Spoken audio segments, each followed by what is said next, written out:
Welcome to our channel. শুরু করছি আজকের সেশন। তো আজকের মক টেস্ট পর্বের গুরুত্বপূর্ণ প্রশ্নোত্তর দেখে নেব।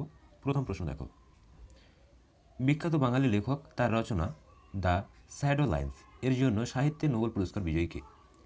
তো দেখো, বিখ্যাত বাঙালি লেখক দ্য শ্যাডো লাইন্স, তো এই শ্যাডো লাইন্স এর রচিতা হচ্ছে কিন্তু সঠিক উত্তর option C, Amitabh Ghosh.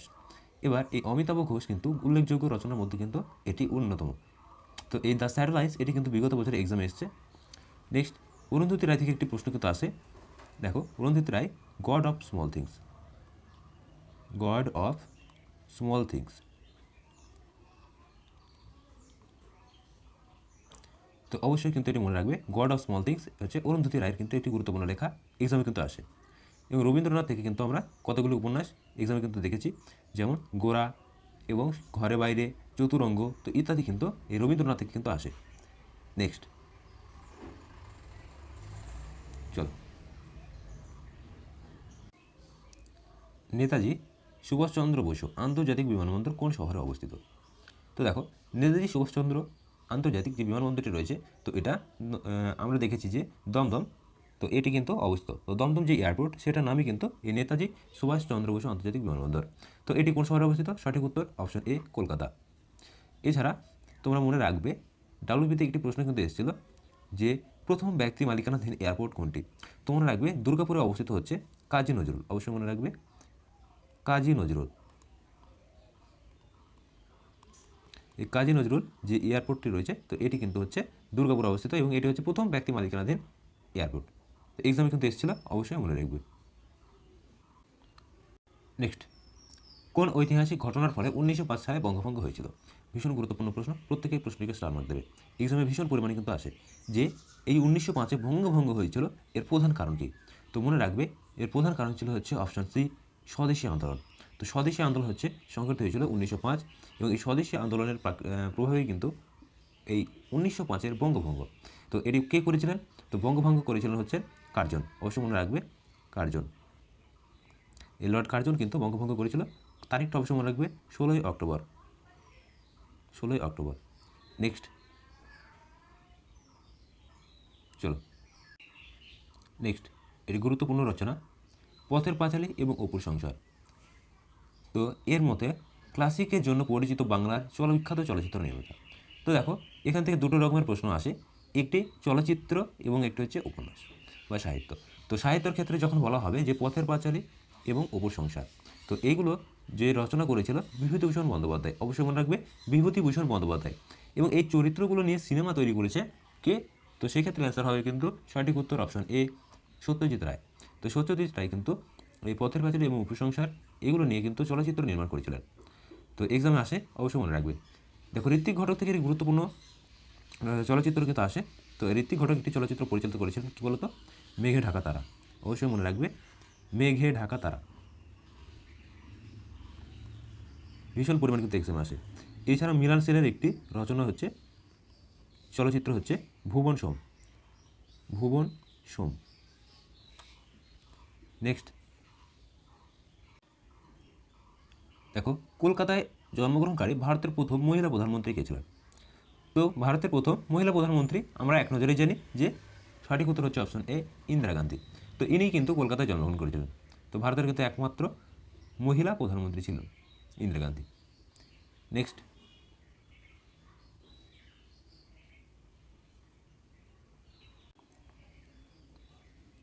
Mangrove বনের জন্য বিখ্যাত সুন্দরবন কোন বিপন্ন প্রজাতির আবাসস্থল? তো দেখো, ম্যানগ্রোভ যে বন সুন্দরবন রয়েছে, তো এটাকে সংরক্ষণের জন্য প্রধান কারণ কী? তো সঠিক উত্তর হচ্ছে কিন্তু option A, Bengal tiger.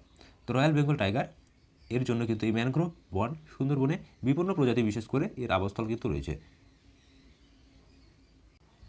Next দেখো, পশ্চিমবঙ্গের জীবনরেখা বলা হয় কোন নদীকে? তো দেখো, পশ্চিমবঙ্গে উল্লেখযোগ্য নদী রয়েছে যেটাকে জীবনরেখা বলা হয়, সঠিক উত্তর হচ্ছে কিন্তু অপশন সি, গঙ্গা। তো গঙ্গা কিন্তু পশ্চিমবঙ্গের জীবনরেখা বলা হয়।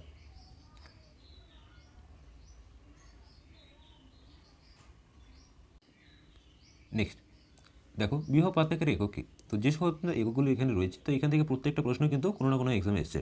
তো দেখো, বিভব পার্থক্যের একককে আমরা সূচিত করে হচ্ছে, সঠিক উত্তর অপশন সি, ভোল্ট। এবার অ্যাম্পিয়ার কি? তো অ্যাম্পিয়ার হচ্ছে কিন্তু আমরা দেখি যে তড়িৎ প্রবাহ।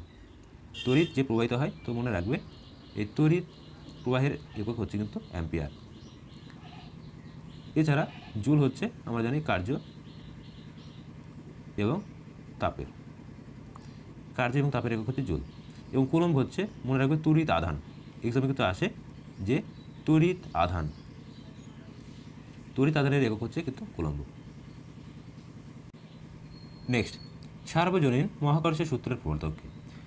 তো দেখো খুবই বেসিক প্রশ্ন। সার্বজনীন মহাকর্ষীয় সূত্র যিনি প্রদান করেছিলেন, সঠিক উত্তর হচ্ছে অপশান সি, আইজ্যাক নিউটন। তো আমরা কিন্তু তেনার যে গাছ থেকে যে ফল পড়া বা আপেলের যে গল্পটা, সেটা কিন্তু আমরা প্রত্যেকে জানি। তো তিনি এই মহাকর্ষীয় সূত্রের কিন্তু প্রবর্তক বা উদ্ভাবক।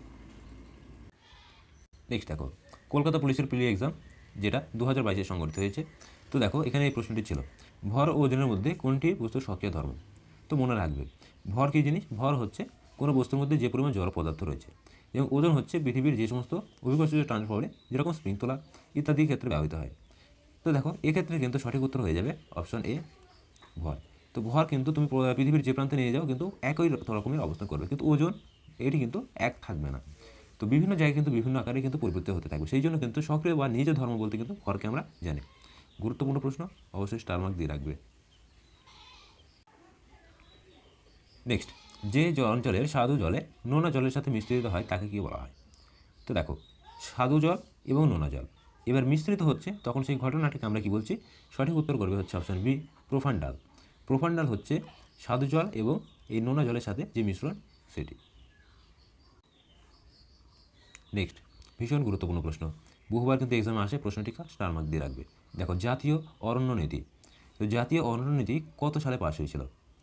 সঠিক উত্তর করবে অপশান ডি, 1956। তো 1956-তে কিন্তু এই জাতীয় অরণ্য নীতি এটি কিন্তু প্রবর্তিত হয়েছিল।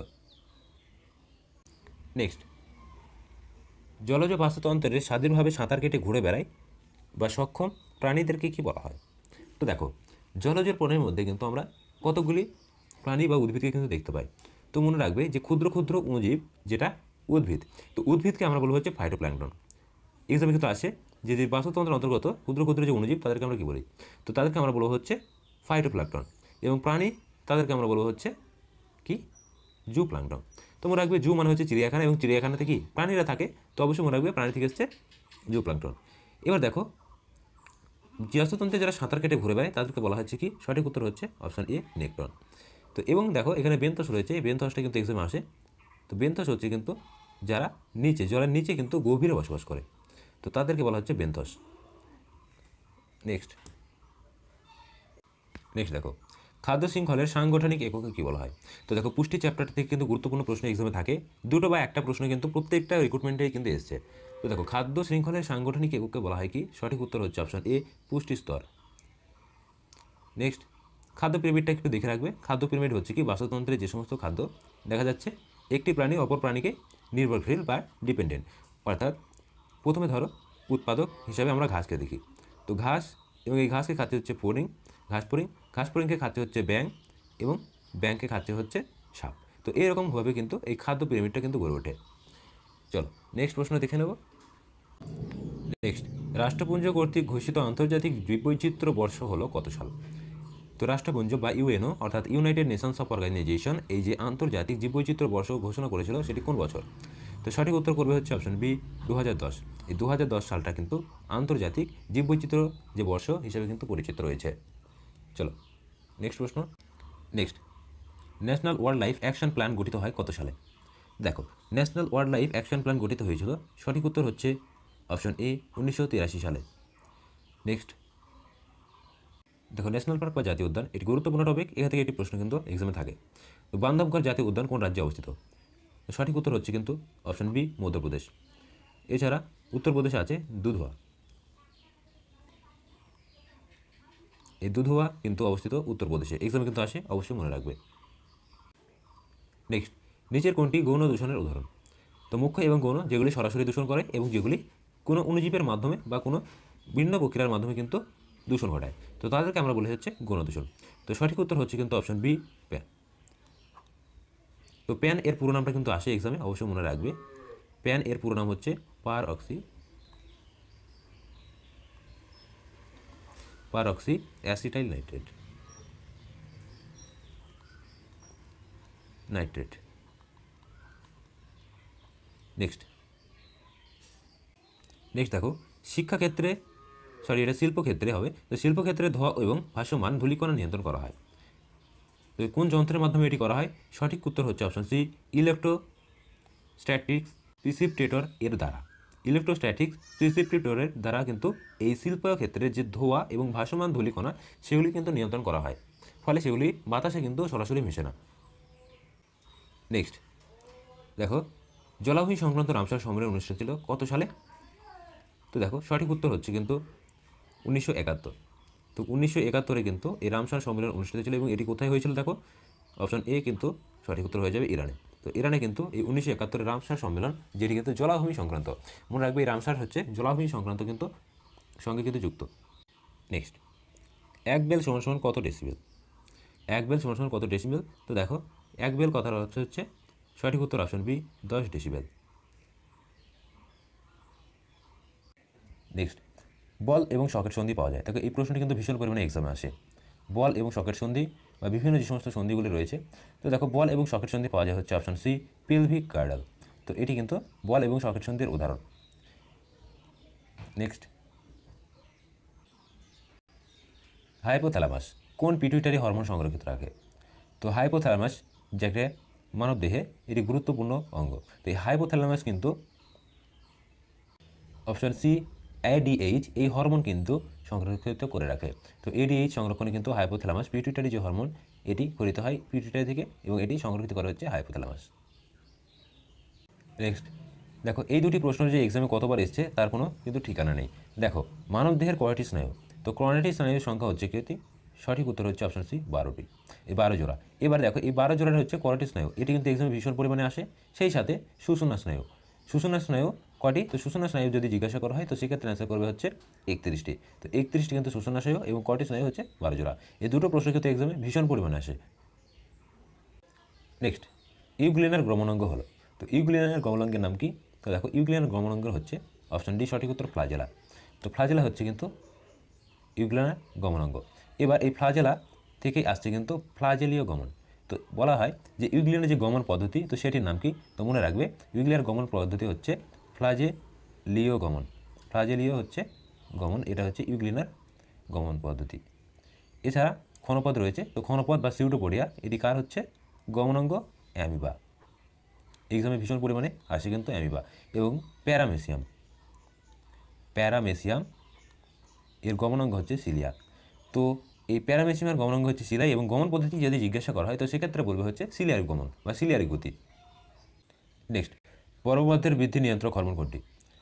ভীষণ পরিমাণে গুরুত্বপূর্ণ, অবশ্যই স্টার মার্ক দেবে। পর্বমধ্যের বৃদ্ধি। তো দেখো পর্বমধ্য বলতে হচ্ছে গাছের যে পাতা হয়, ধরো এটি একটি গাছ রয়েছে, তো এই গাছের যে মূল পাতা, তো এখান থেকে একটি পাতা ধরো এখানে রয়েছে, তো এই গাছের মূল পাতা এবং এই মূল পাতার মধ্যে কিন্তু অপর একটি যে গ্যাপ রয়েছে, ধরো এখানে অপর একটি পাতা রয়েছে, তো এইখান থেকে এই যে পাতার গ্যাপটি রয়েছে, তো এই পর্বমধ্যের যে বৃদ্ধি, তো এই বৃদ্ধিটা কি ঘটে? তো এই বৃদ্ধিটা ঘটায় হচ্ছে সঠিক উত্তর অপশন সি জিব্রেলিন হরমোন। তো এই জিব্রেলিন হরমোন কিন্তু অপর একটি কাজ হচ্ছে বীজের সুপ্তদশা ভঙ্গ, অর্থাৎ বীজ থেকে গাছ অঙ্কুরিত হওয়ার কাজটা কিন্তু এই জিব্রেলিন করে থাকে। এছাড়া অক্সিন, তো অক্সিন হচ্ছে অগ্রমুকুলের বৃদ্ধি, অর্থাৎ কোনো গাছ দেখবে সদ্যজাত যদি কোনো গাছ হয় তো তার যে অগ্রমুকুল যে মুকুলটা হয় তো তার বৃদ্ধি কিন্তু ঘটায় হচ্ছে অক্সিন। এবং 2,4-D এখান থেকে একটি গুরুত্বপূর্ণ প্রশ্ন বিগত বছরে এসছে যে আগাছা নাশক, তো আগাছা নাশক করতে কোন হরমোনের ব্যবহার করা হয়? তো মনে রাখবে 2,4-D, অর্থাৎ 2,4-D ডাইক্লোরোফেনক্সি অ্যাসিড। এক্সামে কিন্তু আসে। চলো নেক্সট প্রশ্নকে প্রত্যেকে স্টার মার্ক দেবে, ভীষণ পরিমাণে কিন্তু এক্সাম আসে। দেখো যে হরমোনটির প্রভাবে মূত্রের জলের পরিমাণ বৃদ্ধি পায়। তো মূত্রের জলের পরিমাণ বৃদ্ধি পাওয়া মানে কিন্তু বহুমূত্র রোগ যেটাকে বলা হচ্ছে। তো এই বহুমূত্র রোগ নিচের কোন হরমোনটির প্রভাবে হয়? তো সঠিক উত্তর করবে হচ্ছে অপশন সি এডিএইচ। তো এটি খরিত হচ্ছে পশ্চাৎ পিটুইটারি থেকে। তো এর প্রধান কাজ হচ্ছে কিন্তু এই যে বহুমূত্র রোগ, তো এটি কিন্তু প্রতিরোধ করা। তো যদি কম ক্ষরণ হয় তো সেক্ষেত্রে কিন্তু ওই বহুমূত্র রোগটি কিন্তু দেখা দেবে। এই হিসাবে বহুবার কিন্তু এই প্রশ্নটি আসে। নেক্সট খুবই বেসিক প্রশ্ন, পায়রার বায়ুথলি সংখ্যা কটি? তো দেখো পায়রার যে বায়ুথলি রয়েছে তো প্রধান সংখ্যা হচ্ছে 9টি, অর্থাৎ অপশন এ হচ্ছে কিন্তু সঠিক উত্তর। চলো নেক্সট প্রশ্ন দেখে নেব। নেক্সট বাস্তুতন্ত্রে অজৈব বস্তু কোনটি? তো দেখো বাস্তুতন্ত্রে অজৈব এবং জৈব উপাদানের মধ্যে আমরা অজৈব বলতে কৃত্রিম যেগুলো সেগুলো কিন্তু আমরা ধরব। তো তো দেখো সঠিক উত্তর হচ্ছে কিন্তু অপশন সি ক্যালসিয়াম। এছাড়া হিউমাস, তাপমাত্রা এবং ভেটকি এগুলো হচ্ছে সবই কিন্তু প্রাকৃতিক উপাদান। তো সেই জন্য এগুলোকে হচ্ছে জীবজ অর্থাৎ জীব থেকে আসে, তাই এদেরকে বলা হচ্ছে জৈব উপাদান। নেক্সট ক্রেতা সুরক্ষা আইন, অর্থাৎ ক্রেতাদের যে সুরক্ষা, কোনো জিনিস যে ক্রয় বিক্রয়ের ক্ষেত্রে যে সুরক্ষা আইন, এটি কত সালে চালু হয়? তো সঠিক উত্তর হচ্ছে কিন্তু অপশন ডি 1986। ভীষণ গুরুত্বপূর্ণ কিন্তু প্রশ্ন। দেখো 1986 থেকে কিন্তু এই ক্রেতা সুরক্ষা আইন কিন্তু চালু হয়েছিল। নেক্সট, আরবিআই এর সদর দপ্তর কোথায় অবস্থিত? তো আরবিআই অর্থাৎ রিজার্ভ ব্যাঙ্ক অফ ইন্ডিয়া, তো রিজার্ভ ব্যাঙ্ক অফ ইন্ডিয়ার এর সদর দপ্তর হচ্ছে কোথায়? সঠিক উত্তর হচ্ছে কিন্তু অপশন ডি মুম্বাই। তো এই জন্য কিন্তু মুম্বাইকে আমরা কিন্তু এই উপনামে ডাকি, কী বলতো, আর্থিক রাজধানী বা মূলধনের শহর। এই দুটো নামে কিন্তু মুম্বাইকে ডাকা হয়, এক্সামে কিন্তু আসে, অবশ্যই মনে রেখে। নেক্সট, অর্থ কমিশনের নিয়োগ করে কে থাকেন? তো দেখো অর্থ কমিশনের নিয়োগ করে থাকেন কে? প্রতি 5 বছর অন্তর কিন্তু এই অর্থ কমিশনটা কিন্তু হয়, অবশ্যই মনে রাখবে, প্রতি 5 বছর অন্তর। এবার এই অর্থ কমিশনকে কে নিয়োগ করে? সঠিক উত্তর হচ্ছে অপশন ডি রাষ্ট্রপতি। নেক্সট, ভারতের প্রথম যোজনা কমিশনের চেয়ারপারসন কে ছিলেন? ভীষণ গুরুত্বপূর্ণ। যোজনা কমিশনটি কত গঠিত হয়, কবে গঠিত হয়? তো এই প্রশ্নটি কিন্তু এসেছিল WP কনস্টেবল যে রিক্রুটমেন্ট 2020 এবং এটির প্রিলিমিনারি এক্সাম হয়েছিল 2021। তো এখানে কিন্তু ছিল। তো দেখো সঠিক উত্তর হচ্ছে অপশন এ জওহরলাল নেহরু। সালটা অবশ্যই মনে রাখবে 1950। তো 1950-এ কিন্তু এই যোজনা কমিশন এটি কিন্তু স্থাপিত হয়েছিল। নেক্সট দেখো BR আম্বেদকর থেকে একটি প্রশ্ন কিন্তু আসে, ভারতের যে খসড়া কমিটি, সংবিধান রচনার জন্য যে খসড়া কমিটি গঠিত হয়েছিল, এই খসড়া কমিটির সভাপতি কে ছিলেন? BR আম্বেদকর।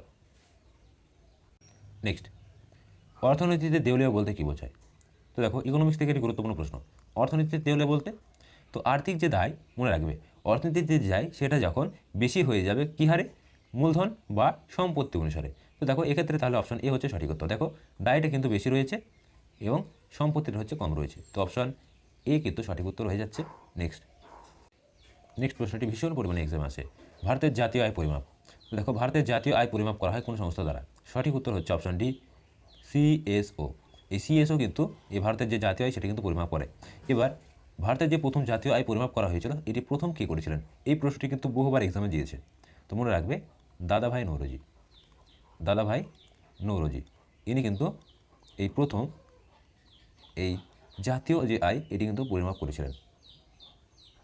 নেক্সট, প্রথম পঞ্চবার্ষিকী পরিকল্পনা। তো আমরা দেখলাম যোজনা কমিশন বা পরিকল্পনা মিশন গঠিত হয়েছিল কত সালে? 1950। এই যে 1950-এ গঠিত হয়েছিল। এবার 1950-এ গঠিত হওয়ার পর প্রথম যে পঞ্চবার্ষিকী পরিকল্পনা সেটা কিন্তু শুরু হয়। তো এটা শুরু হয়েছিল হচ্ছে 1951 থেকে হচ্ছে 56। প্রতি 5 বছর অন্তর কিন্তু এই পরিকল্পনা চলতে থাকে, অর্থাৎ অপশন ডি হচ্ছে সঠিক উত্তর। প্রথম পরিকল্পনা শুরু হয়েছিল 1951। তো মেয়াদটা প্রথমটা 51 থেকে হচ্ছে 56। নেক্সট, এই প্রশ্নটিকে স্টার মার্ক দেবে, ভীষণ গুরুত্বপূর্ণ, অনেকবারই কিন্তু এক্সামে এসেছে। দেখো কোনো পঞ্চবার্ষিক পরিকল্পনায় সময় সবুজ বিপ্লব শুরু হয়েছিল? কোন 5 ইয়ার প্ল্যান বা পঞ্চবার্ষিকী পরিকল্পনায় যে সবুজ বিপ্লব এটি কিন্তু শুরু হয়েছিল? তো মনে রাখবে প্রথম পঞ্চবার্ষিক পরিকল্পনা এটি কৃষির ওপর কিন্তু জোর দেওয়া হয়েছিল, তো এটি কিন্তু হবে না। তো কৃষির ওপর জোর দেওয়া হয়েছিল ঠিকই, কিন্তু এখানে বিপ্লব কিন্তু ঘটানো হয়নি। দ্বিতীয়টা হচ্ছে ভারী শিল্প, অর্থাৎ বিভিন্ন যে সমস্ত ইন্ডাস্ট্রিজ, তো এই সমস্ত শিল্পের ক্ষেত্রে হচ্ছে দ্বিতীয় পঞ্চবার্ষিক পরিকল্পনা করে ওঠে। এবং এরপর আসছে হচ্ছে তৃতীয়। তো তৃতীয়ের ক্ষেত্রে কিন্তু এই যে উচ্চ ফলনশীল গম বা ধান, এই সমস্ত বীজ বিদেশ থেকে আমদানি করা হয় এবং কিন্তু সবুজ বিপ্লব ঘটেছিল। তো সঠিক উত্তর হচ্ছে অপশন এ তৃতীয় পঞ্চবার্ষিক পরিকল্পনা। ভীষণ গুরুত্বপূর্ণ। এবং কোন ফসলের সঙ্গে যুক্ত এই যে সবুজ বিপ্লব? এটি হচ্ছে গম।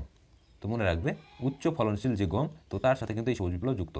এবার প্রথম এই যে সবুজ বিপ্লব কোথায় হয়েছিল? এক্সামে অনেক সময় আসে, তো মনে রাখবে পাঞ্জাব হরিয়ানা। তো মনে রাখবে পাঞ্জাব হরিয়ানা। তো বিশেষত পাঞ্জাবে বেশি হয়েছিল, এবং হরিয়ানা অপশনে থাকলে হরিয়ানা করবে, এবং যদি না থাকে অবশ্যই কিন্তু পাঞ্জাব। বিশেষত সচরাচর দুটো অপশন কিন্তু থাকে না, যে কোনো একটি কিন্তু অপশনে থাকে। নেক্সট, ভারতের পরিকল্পনা কমিশন কার কাছে রিপোর্ট পেশ করতে হয়?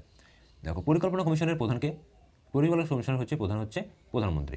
তো পরিকল্পনা কমিশনের চেয়ারম্যান বা শুরু হচ্ছে প্রধানমন্ত্রী। এই প্রধানমন্ত্রী কী করে? দেখো এই যে জাতীয় উন্নয়ন যে পরিষদ, তো এনাকে কিন্তু রিপোর্ট দেয়। তো সঠিক উত্তর হচ্ছে অপশন এ জাতীয় উন্নয়ন পরিষদ। তো পরিকল্পনা পরিষদের প্রধান হচ্ছে প্রধানমন্ত্রী, যিনি এই 5 বছরের যে পরিকল্পনা কমিশন বা 5 ইয়ার প্ল্যান বা পঞ্চবার্ষিক পরিকল্পনা যেটাকে আমরা বলছি, তো এনার প্রধান হিসেবে তিনি থাকেন। তো তিনি জাতীয় উন্নয়ন পরিষদকে কিন্তু তার রিপোর্ট কিন্তু পেশ হবে অপশন বি 1990। তো 1990 কিন্তু রাষ্ট্রপুঞ্জ অর্থাৎ সম্মিলিত জাতিপুঞ্জ যেটাকে বলা হচ্ছে ইউনাইটেড নেশনস অফ অর্গানাইজেশন মানব উন্নয়ন সূচক বা হিউম্যান ডেভেলপমেন্ট ইন্ডেক্স বা HDI, ফুল ফর্মটাও কিন্তু এক্সামে আসে। তো মনে রাখবে হিউম্যান ডেভেলপমেন্ট ইন্ডেক্স এর যে সূচকের ধারণা এটি প্রবর্তিত করে 1990 সালে। তো এই ছিল গুরুত্বপূর্ণ প্রশ্নোত্তর। আমরা কিন্তু টপ 40 অর্থাৎ 40টি প্রশ্ন কিন্তু কভার করলাম। তো ভিডিওটি ভালো লাগলে অবশ্যই বুধবারে শেয়ার করবে, চ্যানেলে যারা নতুন অবশ্যই চ্যানেলটিকে সাবস্ক্রাইব করবে। আমরা আপকামিং WP, KP এবং PSC ক্লার্কশিপকে টার্গেট রেখে প্রত্যেক দিন কিন্তু আমাদের মক টেস্ট পর্ব চলছে। এছাড়া যাদের ক্লার্কশিপ রয়েছে তাদের জন্য কিন্তু স্পেশালভাবে বিগত 20 বছরে যতগুলো ক্লার্কশিপের প্রশ্ন রয়েছে সমস্ত কিন্তু এই চ্যানেলে করানো হচ্ছে।